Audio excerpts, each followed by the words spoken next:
Hi everyone. So, as you know, the government of India has come up with the labor reforms through the four labor codes, which has completely rejuvenated the entire labor ecosystem, my dear friends, in the country. So, in this particular video, we are going to talk about these labor codes. चार में से दो labor codes को हम बहुत detail में आज हम पढ़ेंगे. We are going to talk about all the provisions of these labor codes through the two videos. आज वीडियो एक आपके सामने है, दूसरी वीडियो आपको कल मिल जाएगी. ठीक है, तो चलिए स्टार्ट करते हैं विदाउट एनी डिले. तो आई होप आपको पता होगा कि वो कौन से चार लेबर कोड्स हैं जो कि अब इंप्लीमेंट भारत सरकार ने कर दिए हैं. These are the Code on Wages 2019, the Industrial Relations Code 2020, the Code on Social Security 2020 and the Occupational Safety, Health and Working Conditions Code 2020. आज की क्लास में, आज की इस वीडियो में हम इन दो कोड्स के बारे में बहुत डिटेल में बात करने वाले हैं. But before going to the very first code, that is the Code on Wages 2019, let's try and understand what are the reasons behind introducing these reforms. क्यों भारत सरकार इन रिफॉर्म्स को लेके आई, इसके पीछे तीन रीजंस सरकार ने दिए हैं. पहला रीजन है सिंप्लीफाइंग कंप्लायंस. इन लेबर कोड्स के थ्रू भारत सरकार, the government of India is intended to simplify the compliance procedure in the labour ecosystem, in the employer employee relations. ठीक है, so the multiplicity of laws leads to the difficulty in compliance and hence. अब बहुत सारे laws की compliance की जगह सिर्फ चार लेबर कोड्स होंगे, उनके प्रोविजंस को कंप्लायंस करना पड़ेगा. Point number two, streamlining enforcement. अब क्योंकि बहुत सारे लॉज हैं जिनकी कंप्लायंस में अगर दिक्कत आती है तो दोस्तों उनके एनफोर्समेंट में भी तो दिक्कत आएगी कि नहीं आएगी. अरे हाँ कि ना. तो multiplicity of authorities in different labour laws led to complexity and difficulty in enforcement as well. अब इतने सारे लॉज हो जाएंगे तो यार जो एनफोर्समेंट एजेंसीज हैं उनके लिए भी तो दिक्कत होगी कि नहीं होगी, राइट. एंड तीसरा है मॉडर्नाइजिंग द आउटडेटेड लॉज.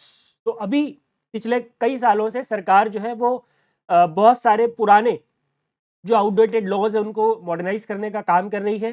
सरकार ने आईपीसीसी को भी रिवैम्प किया, सीआरपीसी को रिवैम्प किया, and now is the time of course for all those pre independence legislations that were created for the labour reforms. ठीक है, नाउ ये जितने भी लेबर लेजिस्लेशंस अभी तक हमारे पास चल रहे थे, most of them were from the pre independence era.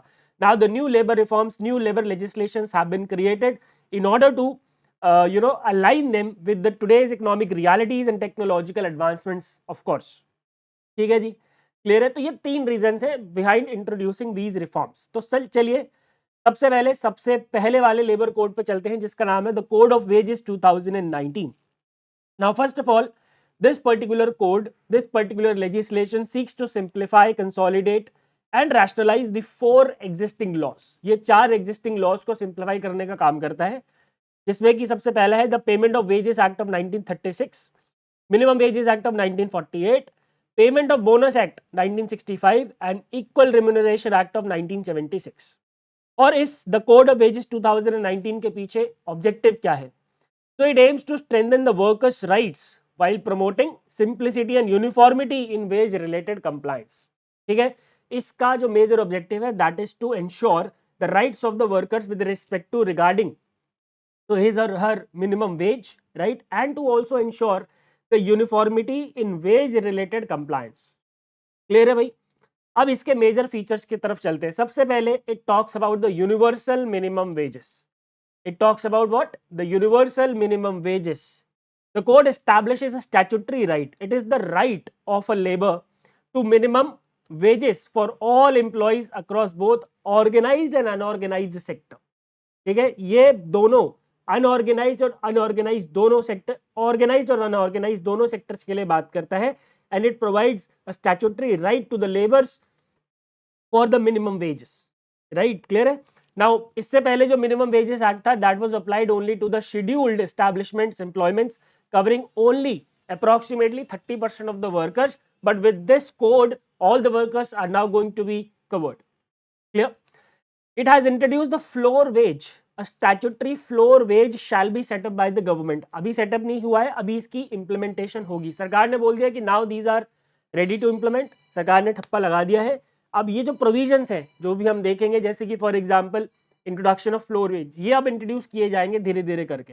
तो statutory floor wage shall be set up by the government which will be based on minimum living standards, right. And of course there will be scope for the regional variations. जैसा कि आपने देखा है कि state wise inflation भी ज्यादा होती है. अभी हमने देखा था केरला सबसे ज्यादा इन्फ्लेटेड स्टेट है. तो रीजन वाइज वेरिएशन इसके अंदर अलाउड होगी. बट जो सेंट्रल, जैसे कि आपने देखा होगा मनरेगा के जो मिनिमम वेजेस हैं वो हर स्टेट में अलग अलग होते हैं depending upon the variation that we have amongst the states, right.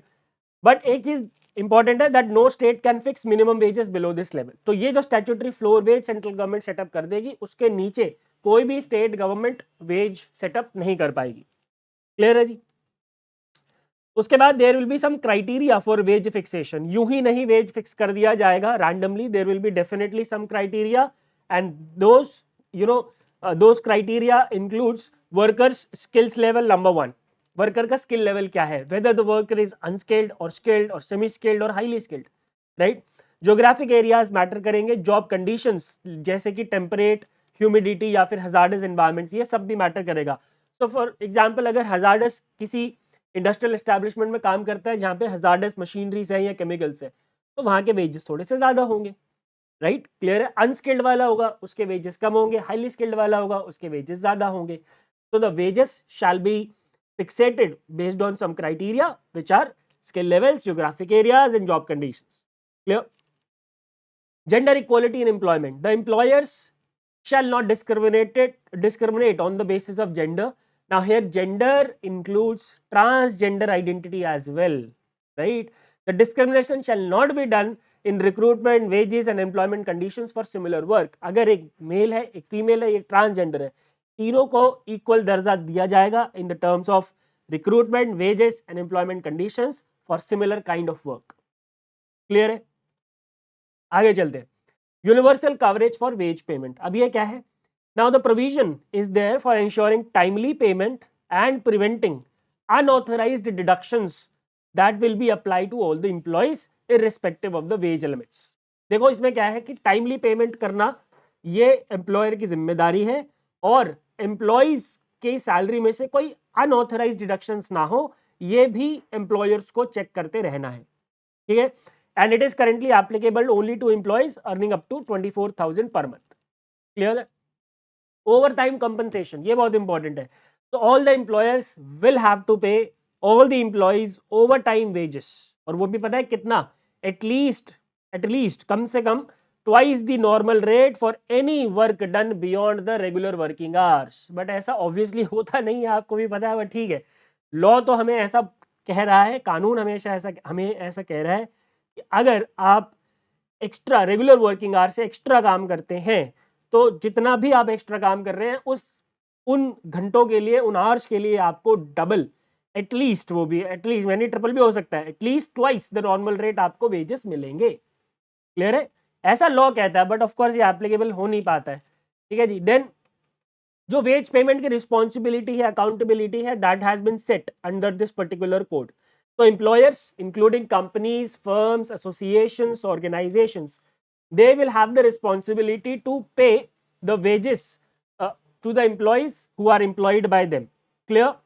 Failure to do so makes the proprietor or entity liable for unpaid wages. उनकी liability बन जाएगी कि उनको फिर जो भी वेजेस हैं वो पे करने पड़ेंगे, डिपेंडिंग ऑन कि आगे अगर लॉ आता है तो पेनल्टी भी शायद लगाई जा सकती है.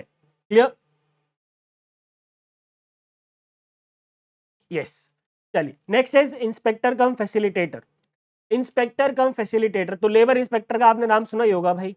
लेबर इंस्पेक्टर जो है बहुत इंपॉर्टेंट पोजीशन है between the employer and employee relation. ठीक है. एम्प्लॉय के साथ अगर कोई भी गड़बड़ी होती है तो it is the responsibility and duty of the labor inspector to take cognizance, right.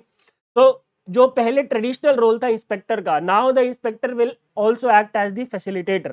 So he or she will now be inspector cum facilitator, thereby he or she will have the responsibility of creating the guidance, the awareness, and he will also have the advisory roles alongside enforcement to improve the compliance.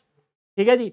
तो पहले तो वो check करता था आगे, सिर्फ inspector था ना, चेक करता था कि भाई कोई एक पर्टिकुलर इंडस्ट्रियल एस्टैब्लिशमेंट कंप्लायंस को ठीक से फॉलो कर रहा है या नहीं कर रहा है. नाउ ही और she will have the responsibility of providing the guidance on how to compliant with these rules, creating awareness, and they will also have the advisory roles as well. Clear है भैया. ठीक है. Compounding of offences, ये क्या है जी, compounding of offences. तो first time non imprisonable offences can be compounded by paying a penalty. अगर पहली बार कोई ऐसा ऑफेंस हो रहा है जिसमें पनिशमेंट यानी कि जेल जाने का प्रोविजन नहीं है, उसको हम कंपाउंड कर सकते हैं बाय पेइंग सम पेनल्टी।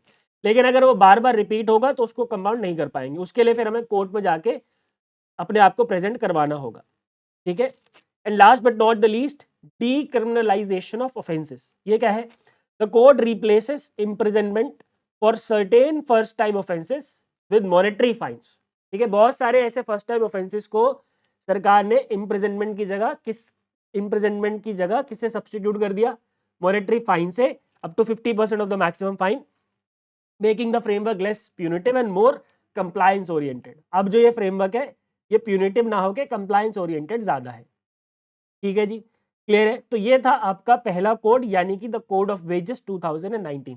मैं 2-3 वीडियो इसके ऊपर बनाऊंगा तो आप लोग थोड़ा अच्छे से देखिए। एक वीडियो आज हो गई, दूसरी वीडियो में हम बाकी 2 कोड्स पढ़ेंगे और एक वीडियो हम वैसे करेंगे जिसमें हम ये समझेंगे कि कौन कौन से सेक्शंस को कितना कितना और कैसे कैसे बेनिफिट मिलेगा, ठीक है। वो भी एक पीआईबी में बहुत अच्छी रिलीज आई थी तो वो मैंने कवर कर ली है, I have to just create a video on that. Next, the next code is the industrial relations code 2020, ठीक है। Again this is also a very important code. Now it has been prepared after amalgamating and simplifying the provisions of 3 acts. कौन से, the Trade Unions Act 1926, the Industrial Employment Standing Orders Act of 1946 and the Industrial Disputes Act of 1947। तो देख सकते हो आप आजादी से पहले के कानून आज भी चल रहे हैं, कोई पॉइंट नहीं है इसका, एंड अभी तक भी क्यों नहीं चेंज हुआ ये, it's again a very big question on the governance, right. But ठीक है, चलो देर आए दुरुस्त है, आज हो रहा है। Now what this code, why this code, ठीक है ना, क्यों ये कोड क्यों लेके आई सरकार, because the government wants to acknowledge the fact that the survival of the worker depends on the survival of the industry. देखो वर्कर जो है, जो लेबर है, उसका सर्वाइवल तो तभी हो पाएगा दोस्तों जब इंडस्ट्री बचेगी, अगर इंडस्ट्री नहीं होगी तो लेबर कहां से आएगा। तो इसलिए ये है, ये जो हमें कोड है ये बताता है about the relation between the employer and employees, employer और एम्प्लॉइज के बीच के रिलेशंस कैसे रहेंगे और किस तरीके से क्या क्या रूल्स एंड रेगुलेशंस होंगे with respect to the employer and employees relation, उसके बारे में हमें बताता है, ठीक है। चलिए स्टार्ट करते हैं इसके इंपॉर्टेंट फीचर्स को। सबसे पहला है फिक्स्ड टर्म एम्प्लॉयमेंट।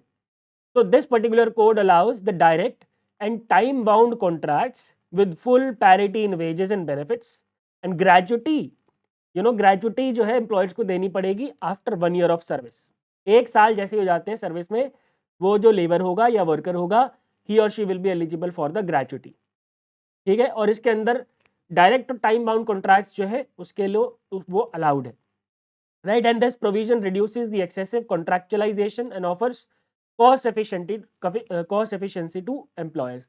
बहुत ज्यादा कॉन्ट्रैक्चुअलाइजेशन को इसने बहुत ज्यादा बहुत ज्यादा कॉन्ट्रैक्चुअलाइजेशन को लिमिट कर देगा ये वाला कोड, ठीक है। रीस्किलिंग फंड, ये बहुत इंपॉर्टेंट है भाई, ठीक है। रीस्किलिंग फंड जो है सरकार ने अनाउंस किया है इसके अंदर, इस कोड के अंदर, इसमें क्या है, जो भी रीट्रेंच्ड एम्प्लॉइज होंगे, रीट्रेंच्ड एम्प्लॉइज मतलब जिनको निकाल दिया गया है, ठीक है, जिनको नौकरी से निकाल दिया गया है, ठीक है, due to maybe company जो है वो नुकसान में जा रही थी तो उनको निकाल दिया, मास रिट्रेंचिंग अगर हुई है, तो this reskilling fund will be used for providing training to the retrenched employees and this fund इसमें पैसा कहां से आएगा, from the contribution that will be made by the industrial establishment for an amount equal to 15 days wages for every worker retrenched। यानी कि अगर 100 worker रिट्रेंच्ड किए गए, सबकी सैलरी मान लेते हैं 1000 रुपए, या चलो 10 रुपए मान लेते हैं सैलरी, तो 1000 रुपए हुए, ठीक है, ठीक है जी। 100 वर्कर को रिट्रेंच्ड किया गया, मान लेते हैं कि 1010 रुपए इनकी महीने की सैलरी है, तो 15 दिन के कितनी हो गए, 5 रुपए, ठीक है। 15 दिन के कितने हो गए, 5 रुपए, तो टोटल कितना हो गया, 500 रुपए। इतना जो है कंट्रीब्यूशन जो है वो उस इंडस्ट्री को देना पड़ेगा जिसने इन 100 वर्कर्स को रिट्रेंच करने का काम किया, क्लियर है जी। और this amount will be in the addition to the retrenchment compensation, जो कि इंडस्ट्रीज को देना ही पड़ता है, उसके अलावा रीस्किलिंग फंड के लिए उनको पैसा देना पड़ेगा, ठीक है। And this amount will be credited to the workers account within 45 days of retrenchment. और अगर वो नहीं होगा तो उसके लिए भारत सरकार और एक्ट बनाएगी कि अगर ऐसा नहीं, रूल्स जिसको हम बोलते हैं, ये तो हो गए कोड्स, अब इनके इंप्लीमेंट के लिए सरकार रूल्स भी बनाएगी कि अगर ऐसा नहीं हुआ, अगर ऐसा नहीं हुआ तो क्या, अगर ऐसा नहीं हुआ तो फिर उसके लिए ऑफ कोर्स सम पेनल्टीज होंगी और ज्यादा, ठीक है जी। चलिए नेक्स्ट, ट्रेड यूनियन रिकॉग्निशन, अब ये क्या है, ऐसे यूनियंस जिसमें 51% मेंबरशिप होगी, 51% ऑफ द एम्प्लॉइज जिस यूनियन का पार्ट होंगी, they will get the recognition as the negotiating union, यानी कि on behalf of employees they will be able to negotiate with the employers, right. Otherwise अगर ऐसा नहीं होता है, then in that case negotiating council has to be formed from the unions में से negotiating council एक फॉर्म होगी जो कि फिर जाके एम्प्लॉयर्स के साथ नेगोशिएट करने का काम करेगा on behalf of the employees, right. The negotiating council, do remember, shall not have less than 20% membership of the trade union, trade union से कि जो भी टोटल मेंबरशिप है उसकी 20% से कम नेगोशिएटिंग काउंसिल में मेंबर्स नहीं होने चाहिए। क्लियर है जी। एक्सपैंडेड वर्कर डेफिनेशन, नाउ अब जो वर्कर डेफिनेशन है वो बढ़ा दी गई है, and now it includes sales promotion staff, journalist and supervisory employees who are earning up to 18,000 per month. Sales promotion employees, journalist and supervisory employees, ये तीनों कैटेगरी के लोग अगर 18,000 रुपए तक कमा रहे हैं, so now they are part of the now they are under the definition of workers. Clear? Definition of industry has been broadened up. It includes now all systematic employer-employee activities regardless of profit or capital, widening access to the labor protections. यानी कि अब जहां पे भी systematic employer-employee relation है, that is the part of the definition of industry now. Clear? Next, ये important है, the threshold for layoff or retrenchment or closure, it has been increased. तो इससे पहले क्या होता था कि अगर कोई सी इंडस्ट्रियल एस्टैब्लिशमेंट को मास ले ऑफ करने हैं या फिर रिट्रेंचमेंट करनी है या फिर अपने क्लोजर की तरफ बढ़ना है, तो उनको सरकार से परमिशन लेनी पड़ती थी if they if they used to have 100 or more employees. अगर 100 या 100 से ज्यादा एम्प्लॉइज थे तो उनको इन तीनों केसेस में परमिशन लेनी पड़ती थी. Now this number has been increased to 300 workers. Now they will have to take the permission for layoff, retrenchment or closure if they have 300 or more employees. If below than that, they will not have to take the permission. Now अब आपको लगेगा कि भाई ये तो नुकसान वाली बात है. देखो स्टार्टिंग में ही इसमें क्या बात हुई थी, अगर इंडस्ट्री रहेंगी तो वर्कर्स रहेंगे, समझ रहे. This provision is definitely going to simplify the compliance and contribute to formalization of the industries. Clear hai? Now these numbers may be enhanced further by the state governments. Clear? Women's representation, ये क्या है जी? Of course, it ensures proportional representation of women in grievance committees for grievance sensitive redressal. Clear? Next is standing order threshold. Standing orders मतलब क्या होता है भाई? Standing orders मतलब होता है कि एक ऑर्डर होता है that has to be signed by the labour inspector और मे बी सम अथॉरिटी, जिसके अंदर उस ऑर्गेनाइजेशन का सेटअप पूरा, उसके अंदर के जो वर्कर्स हैं उनके working hours, list of holidays, gratuity, pension, सारी डिटेल्स उस ऑर्गेनाइजेशन के बारे में लिखी होगी, उसको हम बोलते हैं स्टैंडिंग ऑर्डर्स. तो स्टैंडिंग ऑर्डर्स पहले उन इंडस्ट्रियल एस्टैब्लिशमेंट को लेने की जरूरत थी जहां पे 100 या उससे ज्यादा एम्प्लॉइज थे. But now again this number has been increased to 300 workers. Clear? Work from home provision, yes.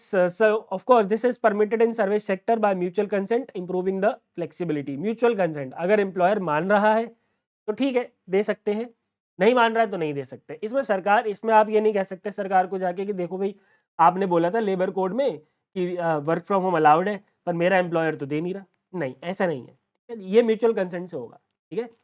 Industrial tribunals, देखो हमेशा ध्यान रखना इसकी, इस जो कोड है उसकी सोल, उसकी आत्मा ही क्या है कि जब इंडस्ट्रीज रहेंगी तभी वर्कर्स रहेंगे. ठीक है. तो वर्कर्स का तो ध्यान रखेंगे इसके अंदर, लेकिन इंडस्ट्रीज का भी ध्यान रखा जाएगा, right. Industrial tribunals, 2 member tribunals consisting of judicial and administrative members shall be created for quicker dispute resolution. There will be a direct tribunal access. The parties may approach these tribunals directly after the conciliation is failed within 90 days. 90 दिन के अंदर जो parties हैं वो सीधा tribunals approach कर सकती हैं अगर उनके आपस की कंसिलिएशन जो है वो सक्सेसफुल नहीं हो पाई. क्लियर. स्ट्राइक्स या फिर लॉकआउट्स का जो नोटिस है उसके लिए कम से कम 14 दिन का नोटिस देना पड़ेगा. ठीक है. उसके बिना कोई भी ट्रेड यूनियन या कोई भी यूनियन स्ट्राइक पे नहीं जा सकता. और स्ट्राइक के डेफिनेशन में दोस्तों अब जो है, अगर बहुत सारे लोगों ने मास कैजुअल लीव ले ली, जैसे तुम कॉलेज स्कूल में मास बंक करते थे तो उसी तरीके से कुछ ऑफिसेज में अभी भी ऐसा होता है कि मास कैजुअल लीव, ठीक है जी, मास कैजुअल लीव अगर हो जाती है, राइट, तो उसको भी क्या माना जाएगा, स्ट्राइक ही माना जाएगा, राइट, और उससे के अकॉर्डिंग फिर स्टेप्स भी लिए जाएंगे against the employees, right. Decriminalization and compounding. तो minor offences have been made compoundable with monetary polity. Compoundable का मतलब होता है कि खत्म कर देना, कि मतलब पैसा दे के, पेनल्टी दे के, पैसा मतलब घूस नहीं दी जा रही यहाँ पे, पेनल्टी दे के उनको केसेस को खत्म कर दिया जाएगा जो माइनर ऑफेंसेस होंगे, right. Promoting compliance over prosecution and digital processes last enables electronic record keeping, registration and communication for transparency and efficiency. ये इतना ज्यादा इंपॉर्टेंट नहीं है, सारे प्रोसेसेस को डिजिटलाइज किया जाएगा, वो तो देखो पूरे देश में ही किया जा रहा है, that is not an important feature, ठीक है। Alright my dear friends, this is about the 2 labour codes, ठीक है। अब एक और वीडियो मैं बनाऊंगा जिसमें हम बाकी 2 लेबर कोड्स पढ़ेंगे, और एक और वीडियो मैं बनाऊंगा जिसमें हम पढ़ेंगे यू नो कैसे ये अलग अलग सेक्शंस को मदद कर रहा है। और if you are going to write the NABARD grade examination, this particular video, this particular topic is bible for you. इसमें से definitely you are going to have some question, because हर साल NABARD के पेपर में labour reform से questions आते जाते हैं, तो यहाँ से तो पक्का ही आना है, there is no doubt about it, ठीक है। तो अच्छे से इसको रिवाइज करिए। If you want to have this PDF, ठीक है, so you can just scan this QR code and join the Telegram channel to get the PDFs. Thank you very much. Goodbye, take care, and God bless.